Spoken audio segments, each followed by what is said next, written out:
Green hydrogen could help clean up industries like steel, cement, and shipping, but so far it's been too expensive to compete with fossil fuels. Electrogenos says it's cracked that problem by redesigning how hydrogen is made, using abundant materials instead of costly precious metals. Alfredo, everyone in this field says green hydrogen is too costly. How have you actually managed to make it cheaper than fossil fuels? We had actually to break the trade-off between cost and efficiency. So what we see today on current systems is that you're trying to optimize for one of the two. Either you try to make the systems very, very efficient to utilize better the electrons, which are very expensive today, and therefore you use platinum, iridium, or very expensive membranes. But of course, that has a cost element to it. So at the end, the cost of hydrogen remains more or less the same. So you need to break that. We do that by getting systems that are 5 times cheaper to manufacture and 98% efficient. By doing both at the same time, we're able to break this cost parity with fossil fuels. Your catalysts perform twice as well as platinum, but cost far less. What's the actual breakthrough here? Is it new materials or a smarter way of using the existing ones? It is the latter. We actually found that mixing different materials, trying to promote the best attributes that they have, or working together, they're going to make a better profile than platinum.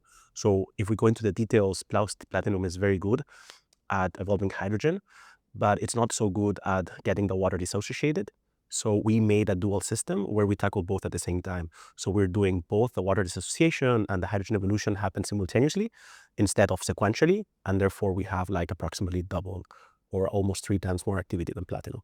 Okay, give us a picture we can visualize. What happens on your electrode that doesn't happen on a normal one? We talk on different things, but maybe the most visual way of seeing it is most catalyst, or one of the most common problems of some electrode, is that when you evolve this hydrogen, you're converting the water or you're splitting the water into the gas.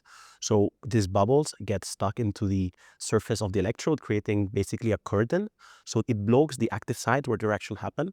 We're able to minimize the bubble and increase the detachment. So by getting almost like this bubble self-removed instantly, we're making that the sites are constantly available, increasing the rate of reaction.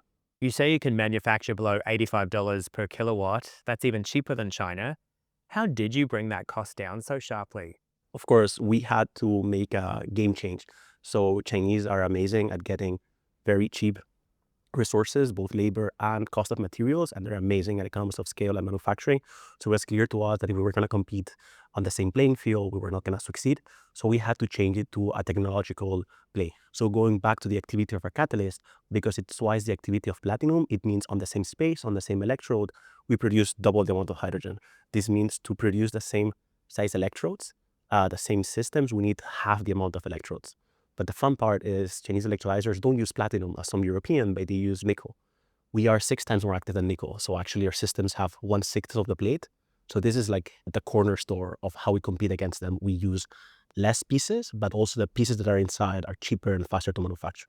You're running a 5 kilowatt system now. What's the next milestone? And when do we see this at megawatt or industrial scale? Well, we are still a couple of years away, but at least the roadmap is clear.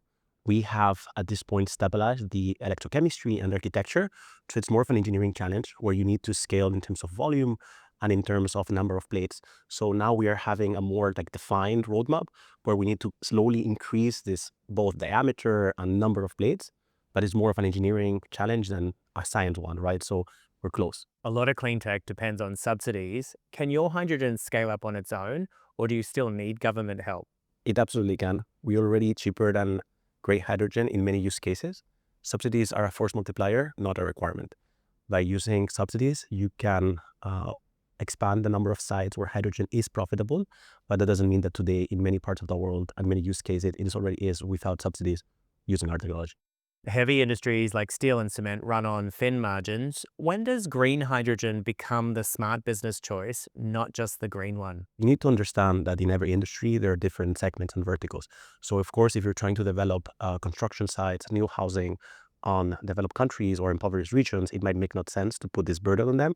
But we're building here like massive skyscrapers and like very high-end buildings that the customers not only like demand, but require that they are green and they are sustainable. Hydrogen has a credibility problem. We've heard this time it's different. Why should we believe it now? We actually have demonstrated physically and practically, not only in a theoretical concept. I believe that people got super excited and they were announcing goals and targets rather than actual verifiable KPIs. we've demonstrated 98% efficiency at 3,000 amps.